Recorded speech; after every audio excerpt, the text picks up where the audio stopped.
আপনারা স্পন্সরদের সঙ্গে যোগাযোগ করেননি, কিন্তু হামজাদের সঙ্গে নিশ্চয়ই আপনারা যোগাযোগ করেছেন। আমি একটু পেছনে ফিরতে চাই।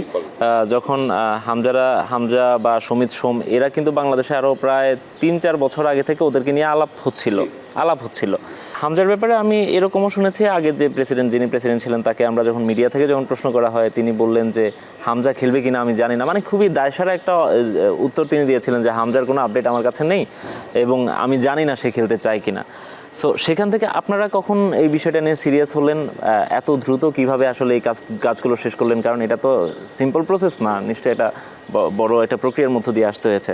আপনারা কখন তাদের ব্যাপারে সিরিয়াস হলেন? কখন থেকে তাদেরকে মানে কিভাবে এত দ্রুত তাদেরকে নিয়ে আসলেন? দেখুন, এই ক্ষেত্রে অনেকেই অনেক কথা বলবে, বাট আমি একদম এই আপনার চ্যানেলেই বলতে চাচ্ছি, পুরো কৃতিত্ব আমার প্রেসিডেন্টকে দিতে হবে, তাবিদ আউয়ালকে দিতে হবে। বিকজ ওনার একটা গুণ আছে, উনি অনেক দীর্ঘমেয়াদী প্ল্যান করে কাজ করে।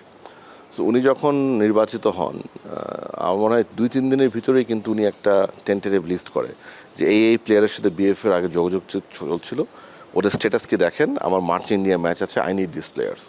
সো উনি তখন আমাদেরকে বিভিন্ন দায়িত্ব দেন যে আচ্ছা ঠিক আছে, হামজার সাথে আপনি যোগাযোগ করেন। সমিতকে প্রথমে অফিসে যোগাযোগ করে, সমিতের দায়িত্ব উনি আমাকে দেয় শিলং খেলার পরে, নট বিফোর দ্যাট। বাট এটা পুরো কৃতিত্ব ওনার, এটা কোনো সন্দেহ নাই। এটা মানে অ্যাবসলিউটলি উনি অনেক দীর্ঘমেয়াদী প্ল্যান করে কাজ করেন। সো সেই দীর্ঘমেয়াদী প্ল্যান হিসাবেই উনি আপনার হামজা, সমিত, তারপর জাপানিজ একজন প্লেয়ার ছিল বাংলাদেশ বংশজ, বাট উনি ডিক্লাইন করে, উনি বলে যে উনি এখন ওই জে লিগে খেলতে চাচ্ছেন, সো উনি আসতে চান না। এবং বেশ কিছু নারী ফুটবলের সাথে আমরা যোগাযোগ করি। মোস্ট প্রবলি একজন নারী ফুটবলারকে আমরা ইনশাল্লাহ আমাদের সাফ এইজ ভিত্তিক, যেটা আই থিঙ্ক সেপ্টেম্বর কি সেপ্টেম্বরে ইনশাল্লাহ ওটাতে পাবো ইনশাল্লাহ আমরা। সো উনি এটা পুরোপুরি ওনারই প্রয়াস। উনি ইউকের নারী footballer, young, she is a very young girl, very talented girl. So উনি আমাদেরকে তখন দায়িত্ব দেন। হ্যাঁ, ওনার নাম শাইলা। উনি, if I am not wrong, উনি এই টার্মে আর্সেনাল একাডেমিতে উনি চান্স পেয়েছে অলরেডি, 2 বছর একটা স্কলারশিপে, মাশাআল্লাহ। অলমোস্ট ফাইনাল স্টেজ অথবা হয়ে গিয়েছে, আর্সেনাল অথবা লেস্টার সিটি, যে কোনো একটাতে she has been offered. So very talented player.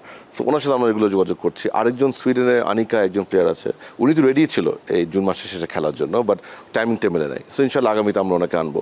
So এটা পুরোপুরি ওনার কৃতিত্ব, উনি একদম নিজে ড্রাইভ করেছেন, আমাদেরকে কাজ করিয়েছেন, ফিফা লেভেলে লবি করেছেন, এএফসি লেভেলে লবি করেছেন। সো আসলে কি ভাই জানেন, মানে এখানে বিগত কমিটিকে দোষ দেওয়ার কিন্তু ইস্যু না।